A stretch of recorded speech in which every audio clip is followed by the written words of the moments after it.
Muito bem, estamos de volta aqui falando sobre saúde bucal. Eu acho que esse assunto é muito interessante para os nossos telespectadores, porque são assuntos do dia a dia. E o cuidado que devemos ter com a saúde bucal é muito importante. Por exemplo, vou perguntar aqui para o doutor Marcelo, doutor Diego, vamos continuar sobre o risco de uma pessoa desenvolver câncer de boca. Por exemplo, uma pessoa que tem uma dentadura mal posicionada.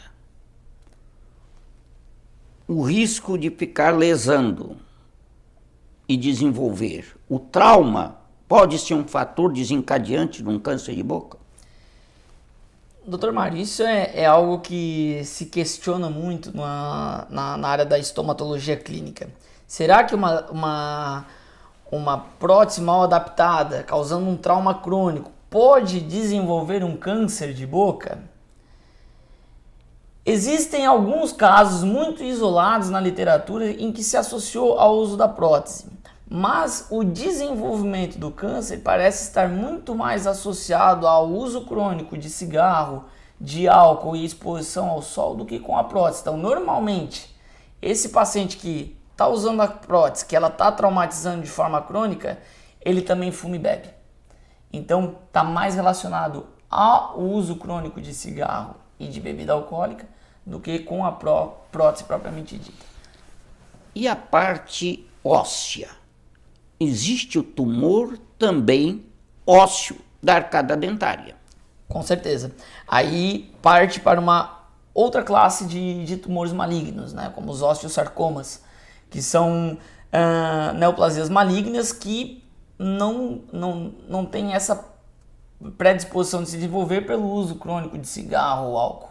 Eles simplesmente por mutações genéticas das células, eles acabam se desenvolvendo. Então é uma outra classe de cânceres que acometem a cavidade bucal. Por isso que é importante consultas, ir anualmente ou semestralmente ao cirurgião dentista. Para ver se não começa a ocorrer alguma deformidade. Procurar seja na unidade básica de saúde, seja num consultório particular. Procurar o cirurgião dentista para fazer os cuidados de saúde bucal e se por algum acaso o cirurgião dentista detectar algum problema, ele vai estar pedindo exames complementares, seja exame de raio-x, seja uma tomografia de Cone-Beam, que hoje é uma tomografia da face.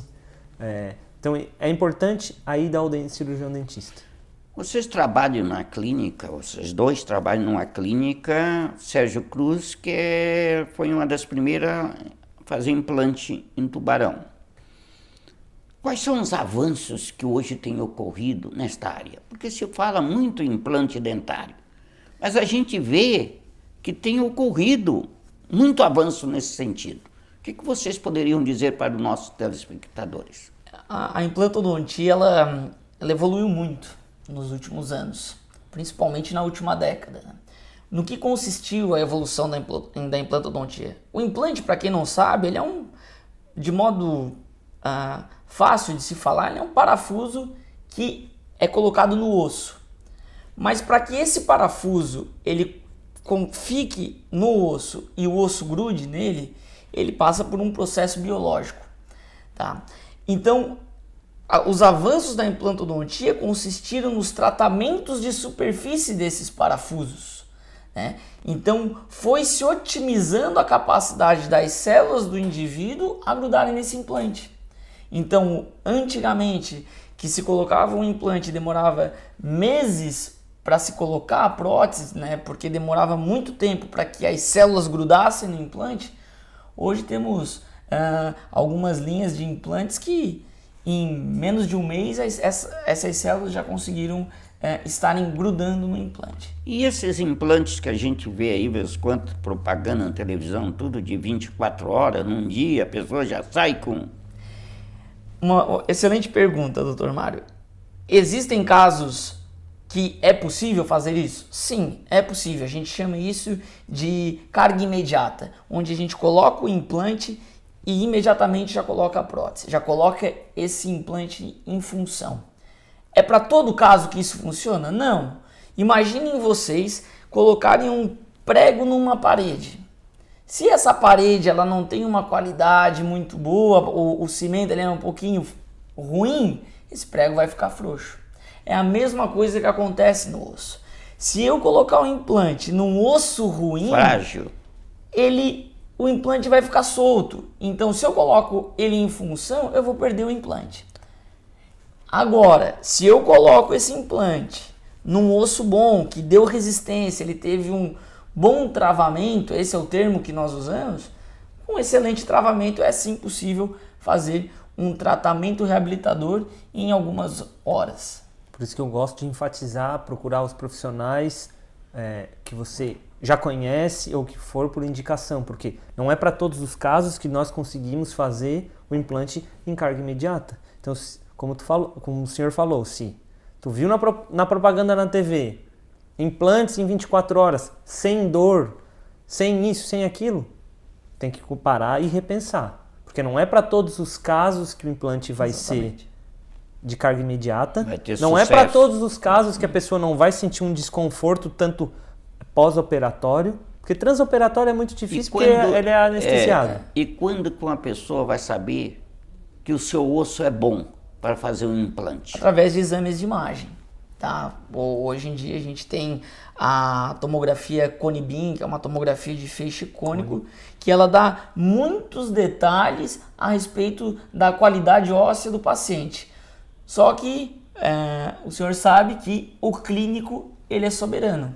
Então, no momento da cirurgia, existem adversidades em que pode ou não ser possível de estar realizando esse implante de uma forma mais imediata. Nem toda mandíbula ou maxila pode fazer um implante definitivo. Nem todos, né? Ou todos têm condições de fazer. O que mais contraindica uma cirurgia de implante seriam comorbidades sistêmicas. Tá? O que contraindicaria a cirurgia. Por exemplo, é mais fácil um implante na maxila ou na mandíbula? Doutor Mário, vai depender muito do caso, tá? Normalmente, na mandíbula é mais fácil realizando porque não tem o que tem aqui. Porque o osso ele é um osso um pouco mais firme. Então, a chance de sucesso às vezes é maior. Mas varia de caso para caso. Tem implantes que são realizados na maxila e são muito fáceis.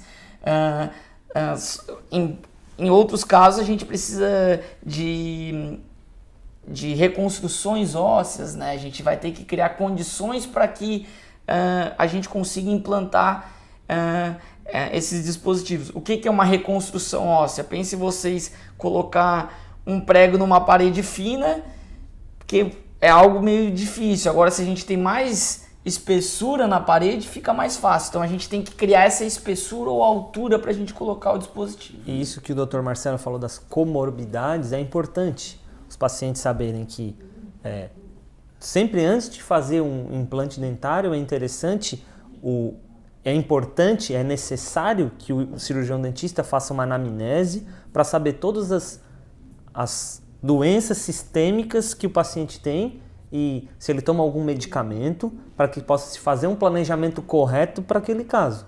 Não é todas as pessoas que chegam no consultório hoje já estão podendo fazer um implante no mesmo dia ou no outro dia.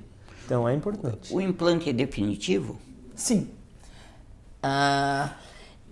O implante ele é feito de titânio, Dr. Mário. Ele é um material biocompatível, por isso que é passível de células grudarem nele, tá?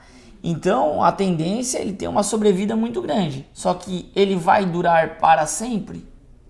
Isso é muito relativo. Depende dos cuidados do pós-tratamento por parte do paciente. Se a higiene nos dentes já é difícil, no implante ela tem que ser redobrada. Ela é muito mais difícil e a higiene tem que ser redobrada quando existe um tratamento reabilitador. Porque o risco de enfraquecer o osso e dar um problema daquele, vocês estão notando que a evolução foi muito grande nessa área, né? Foi muito grande.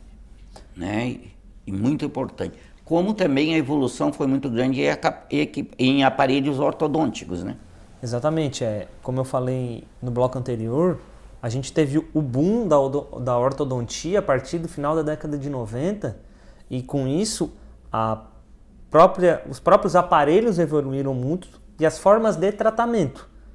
Tá? Muitas pessoas estão tendo acesso hoje à ortodontia e junto a esse acesso e essa massificação da ortodontia, a gente tem hoje aparelhos não só metálicos como existiam antigamente, hoje temos aparelhos estéticos, que são aqueles aparelhos colados na superfície dentária, aqueles quadradinhos de metal ou hoje quadradinhos de cerâmica ou materiais plásticos, ou mesmo hoje a gente tem outros tratamentos que são os aparelhos invisíveis, que são umas placas transparentes na qual o paciente usa aquela plaquinha planejada pelo seu cirurgião dentista, ortodontista, ele vai usar essa sequência de placas e vai ser imperceptível às pessoas ao seu redor e os dentes vão se movimentando e colocando os dentes vão indo para a posição. Há alguns anos atrás, algumas décadas atrás, isso era impensável. Hoje em dia a gente já chegou nesse ponto da ortodontia.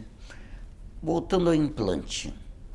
Pessoa que faz um implante, ele pode fazer quantos implantes em cima, na maxila, embaixo?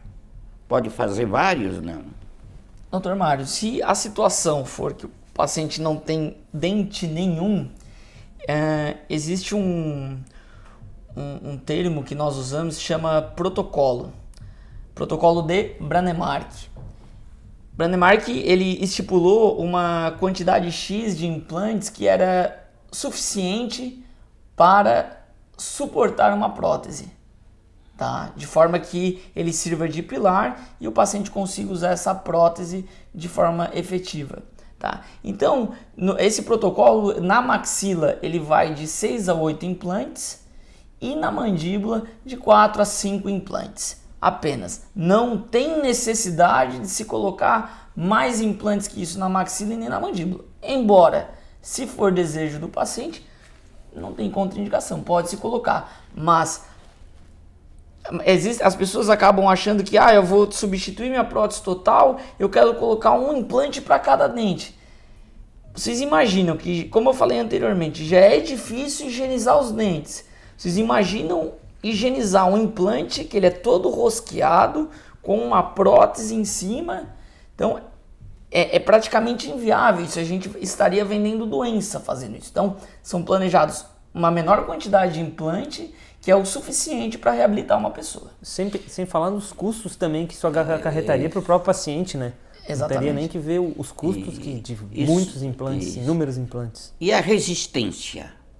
Suporta a mesma carga de um dente natural ou não? Suporta a mesma carga.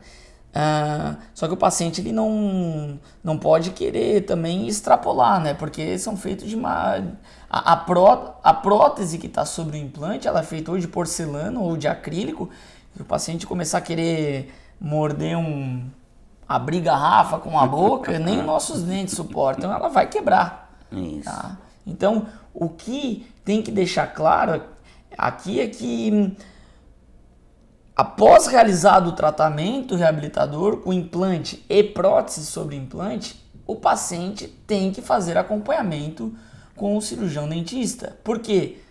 A doença periodontal que... Pode botar tudo a perder. A doença periodontal que acontece no dente, ela ocorre no implante, que a gente chama de periimplantite. O tártaro, a placa bacteriana que acumulava no dente vai acumular na prótese e no implante. Então, o telespectador prestou bem atenção. Infelizmente, hoje nós estamos encerrando o nosso programa, porque o tempo já passou rápido, mas foi muito, muito importante o que vocês colocaram. Tenho certeza que os telespectadores gostaram muito do que foi falado aqui. E a TV Tubá, programa Saúde em Foco, agradece a presença de vocês. Muito obrigado pela presença de vocês, foi muito ilustrativo. E deixamos o convite para retornar em breve a este programa. Com certeza será uma satisfação muito grande. Eu agradeço novamente ao Dr. Mário pela oportunidade de estarmos aqui elucidando sobre vários assuntos, informando a sociedade do que é mais importante, que é a nossa saúde. Muito obrigado. Dr. Mário, muito obrigado pela oportunidade. Queria deixar uma mensagem aqui à população que odontologia é saúde. Não é apenas cosmética, não é apenas um sorriso bonito, é saúde. Então, a melhor forma de vocês manterem a saúde é prevenção. Estar sempre fazendo o autoexame em casa e buscando um profissional para que ele possa estar deixando a saúde de vocês em dia. Muito bem. Um abraço a todos.